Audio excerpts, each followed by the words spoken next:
Olá, querido estudante. Eu sou o professor Douglas Gomes e venho trazer física para você. O tema de agora é: a Terra é aproximadamente esférica. Isso cai no Enem, faz parte do nosso cotidiano. Nós vamos analisar a competência 1, habilidade 3. Se você tem interesse nesse assunto, deixa já o seu joinha. Quer ver mais vídeos como esse? Se inscreve aqui no canal e ativa o sino das notificações para receber aviso quando tiver vídeo novo. Quer aprender física comigo num curso feito especialmente para você? Acesse meu site, professordouglasgomes.com. Agora vem comigo para a gente entender esta habilidade. Competência de área 1. Compreender as ciências naturais e as tecnologias a elas associadas como construções humanas. Veja, construção humana. A ciência natural e as tecnologias são construções humanas. Então, a própria ciência em si, o conhecimento científico, é uma construção humana, percebendo seus papéis nos processos de produção e no desenvolvimento econômico e social da humanidade. A habilidade 3 quer que você tenha habilidade, se refere à habilidade de confrontar interpretações científicas. Então a gente vai fazer um confronto entre interpretações científicas e interpretações baseadas no senso comum, ao longo do tempo ou em diferentes culturas. Ao longo do tempo, se pensou inicialmente que a Terra fosse um plano, porque a nossa visão é uma visão de uma pequena parte da grande esfera que hoje nós sabemos que constitui o planeta Terra, aproximadamente esferoide, levemente achatado nos polos. Os antigos egípcios achavam que a Terra fosse plana e tinha alguns modelos para movimento do Sol, por exemplo. Agora, nós vamos estudar alguns modelos de Terra plana e nós vamos também apresentar um modelo da Terra geóide, a Terra aproximadamente esférica, para que a gente veja as relações e nós vamos entender um pouco melhor a construção do conhecimento. Para os antigos egípcios, a Terra seria plana, na sua borda não haveria nada e o Sol iria dar uma volta em torno desta Terra plana todos os dias. Durante o dia, eles teriam a proteção do Sol, que seria o deus Ra, e por isso impediria que monstros viessem atacar. Tanto é que os antigos egípcios não andavam no meio da noite fora de suas casas. É uma tradição justamente porque não havia o deus Ra para protegê-los. E a noite era explicada porque o Sol estava do outro lado aqui da Terra plana. Atualmente o modelo já não é mais esse. Hoje os terraplanistas, sabendo que enquanto uma parte da Terra está de dia, na outra está de noite, inventaram um novo modelo para a Terra plana. Para os atuais terraplanistas, a Terra teria seu polo norte aqui no centro desta pizza, e ao redor da pizza, a borda seria o sul, a Antártida, certo? E haveria um domo separando o que a gente chama de mundo terrestre do mundo celestial, o firmamento, onde estaria Deus, ou antigamente os deuses. O Sol estaria abaixo do domo e teria apenas cerca de 40 quilômetros de diâmetro, o que seria um grande absurdo. Outro grande absurdo é o fato de que, se o Sol estivesse neste local, dentro deste domo, ele seria visto por todas as partes da Terra. Não haveria essa história de ficar um lugar claro e um lugar escuro. Como assim? O princípio da propagação retilínea dos raios luminosos nos diz que a luz do Sol que chega aqui às Américas chegaria também com um pouco mais de distância a todos os outros pontos. Então, o Sol seria visível de qualquer ponto da Terra se tivesse isso daí. Então, esse é um argumento científico que coloca por água abaixo esse modelo de posicionamento do Sol. Outra coisa que também fica cruel de se explicar: se a gente fosse fazer uma vista lateral, você vai entender que o Sol sempre estaria para cima e muitas vezes o Sol está na linha dos nossos olhos, ao nascer do Sol e ao pôr do Sol. Veja isso.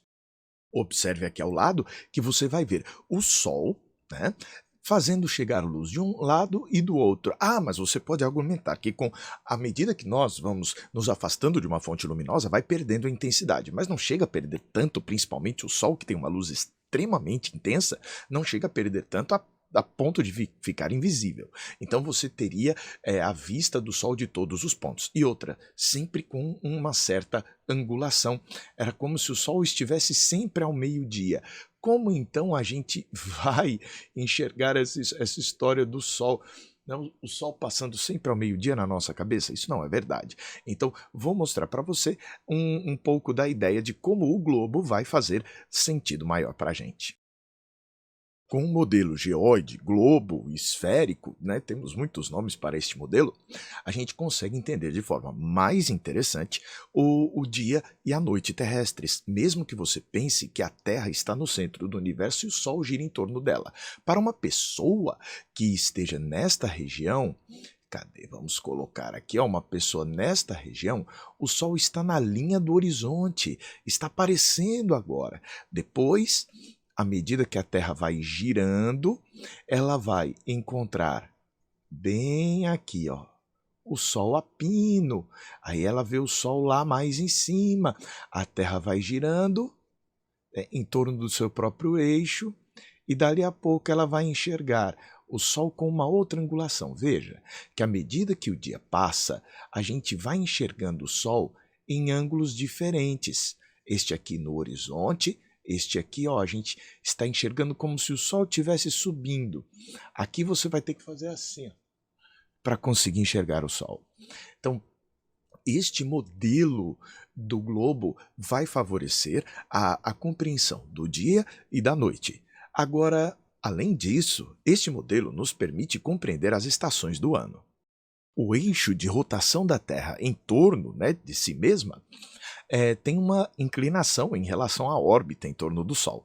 Esta inclinação faz com que, em determinadas épocas do ano, a luz solar atinja mais intensamente o Polo Norte e não chegue ao Polo Sul. Por outro lado, ou em outras épocas, à medida que ocorre o movimento de translação, esta configuração muda e o Polo Sul passa a ser iluminado. Então, as estações do ano são explicadas pelo fato de a Terra ser um globo, perfeito? Agora, e a queda dos corpos? Aí vem a história de Isaac Newton. Para Newton, a queda dos corpos é explicada pela força gravitacional. Massa atrai massa. Por isso que os objetos caem. Aí talvez você pergunte, mas Douglas, por que tem balão que sobe? Porque existem duas forças aqui atuando nesse nosso objeto. Então, a ideia de Newton está em conjunto com a ideia de Arquimedes. Então, a gente vai colocar aqui, ó, que existe o tal do empuxo arquimediano feito pelo ar sobre a nossa maçã, mas existe uma força gravitacional muito mais intensa chamada força-peso, por isso que os corpos caem. O empuxo exercido pelo ar é muito fraco por conta de a densidade do ar ser muito pequena. Já o modelo aristotélico, ele vai dizer que existem 4 elementos na natureza: terra, ar, água e fogo, e cada um deles tem um lugar natural. O lugar natural do elemento terra é abaixo do elemento água, que por sua vez é abaixo do elemento ar, e que por fim é abaixo do elemento fogo.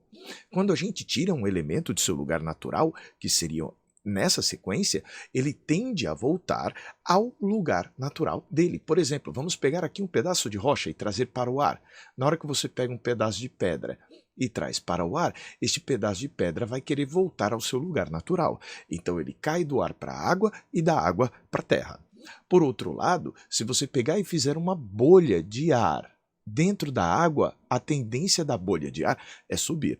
Hoje nós sabemos que esses movimentos estão relacionados a esta diferença entre peso e empuxo, que são duas forças. O empuxo é de natureza de contato, certo? O contato de algum fluido com o objeto, pode ser o ar, pode ser o líquido, e o peso é uma força que atua à distância, mediada por um campo, que no caso é o campo gravitacional. Os terraplanistas atualmente dizem que o movimento de subida ou descida dos corpos tem a ver apenas com a densidade, mas eles não colocam a existência da força-peso, da força gravitacional. Para eles, tudo se explica por eletromagnetismo. Mas para nós e para o Exame Nacional do Ensino Médio, que se baseia em fatos científicos, em evidências científicas, a Terra ela é um geoide e existe sim a força de atração das massas, que Newton ele conseguiu juntar. Mas antes de chegar à gravitação de Newton, a gente já viu a história da gravidade de Newton. Agora a gente vai tentar dar uma ajustada, lembrando que existe o modelo geocêntrico e o heliocêntrico. Vem comigo. Para Ptolomeu, o universo seria geocêntrico, ou seja, com centro na Terra. A Lua giraria em torno da Terra, o Sol giraria em torno da Terra, Marte giraria em torno da Terra. Só que Marte tem um lance interessante. Não é bem Marte girando em torno da Terra. Marte gira em torno de um ponto imaginário e este ponto imaginário giraria em torno da Terra. A composição desse movimento do giro de Marte em torno desse ponto, com o giro deste ponto, faria com que nós observássemos Marte fazendo esse movimento. Ó. É por essa razão que nós, ao olharmos para Marte, temos a impressão de que ora ele está indo, ora ele está voltando. Mas, atualmente, nós usamos um modelo heliocêntrico que é bem mais simples. O modelo de Ptolomeu não está errado, só que ele é muito complexo. Douglas, por que ele não está errado? Porque o movimento de quaisquer corpos podem ser tomados em relação a qualquer referencial. Se a gente tomar a Terra como referencial, é este tipo de movimento que nós vamos observar. Mas esses movimentos são complexos porque a Terra apresenta-se acelerada em torno do Sol. A Terra não seria o que a gente costuma chamar de referencial com velocidade constante, porque a velocidade da Terra faz curva. Logo, a Terra é um referencial acelerado. Então, é um referencial que torna movimentos mais complexos de serem observados. Nós vamos, então, para o modelo geocêntrico de nosso Nicolau Copérnico, que depois foi adotado por Galileu Galilei e por Kepler, por Newton, enfim, que hoje é um modelo muito bem aceito, com correções que foram feitas, primeiramente por Kepler, né? O modelo foi proposto por Copérnico, depois foi aprimorado por Kepler e finalmente por Newton na mecânica clássica. Hoje, Albert Einstein fez ainda uma nova correção ao modelo, mas que em suas bases ainda continua funcionando muito bem. O modelo heliocêntrico, ele é mais simples. Então, esse é o modelo heliocêntrico. Este modelo é mais simples, os objetos giram em torno de outros objetos. E isso não impede que a Lua gire em torno da Terra, que é uma verdade. Então, na verdade, se a gente for pensar bem, a Lua e a Terra giram em torno do centro de massa do sistema Terra-Lua. Mas aí já é uma complexidade maior. Nosso modelo, de maneira simplificada, seria esse daqui. Agora, vem um lance interessante. Isaac Newton chegou e falou que o que faz a Terra girar em torno do Sol é a existência de uma força gravitacional entre a Terra e o Sol, que vai se comportar como uma resultante centrípeta. Então, Newton ele conseguiu fazer a união das leis dos céus com as leis da Terra. Então, não existe mais essa diferenciação entre as leis do céu e as leis da Terra. As leis da física são as mesmas em quaisquer partes do universo, regidas pelas mesmas equações e pelos mesmos conceitos. Então você não precisa de uma física para o céu e uma física para a Terra. Não existe essa história de mundo celeste e mundo terreno. É tudo uma coisa só. Daí um verso, único verso, universo, para a gente ter a nossa compreensão total. Então, a lei da gravitação universal de Newton diz que massa atrai massa. Então, os objetos caem aqui na superfície da Terra por conta da atração gravitacional. E a Terra gira em torno do Sol também por conta da atração gravitacional. E o mais interessante é que, matematicamente, tudo tem uma coesão e uma coerência sensacionais. Por esse motivo, a gente precisa saber que a ciência ela vai evoluindo, mudando de dogmas de espiritualidade para fatos e evidências. E esses nossos novos modelos de Terra-globo, que nem é tão novo assim, os antigos gregos, né, eles já tinham um modelo da Terra esférica. Quando se foi falar das grandes navegações, já se tinha a ideia da Terra esférica, mas por algum advento da internet ou qualquer problema desse tipo, surgiram os terraplanistas divulgando essas ideias anticientíficas, inclusive o pessoal do movimento anti-vacina. Então esses são temas muito quentes para a sua prova do Enem, do Exame Nacional do Ensino Médio. Bom, se você gostou desse nosso bate-papo aqui, deixa o seu joinha. Quer ver mais vídeos como esse? Se inscreve aqui no canal e ativa o sino das notificações para receber avisos quando tiver vídeo novo. Quer aprender física comigo no curso feito especialmente para você? Acesse meu site, professordouglasgomes.com. Um forte abraço e até um próximo encontro. A gente se vê.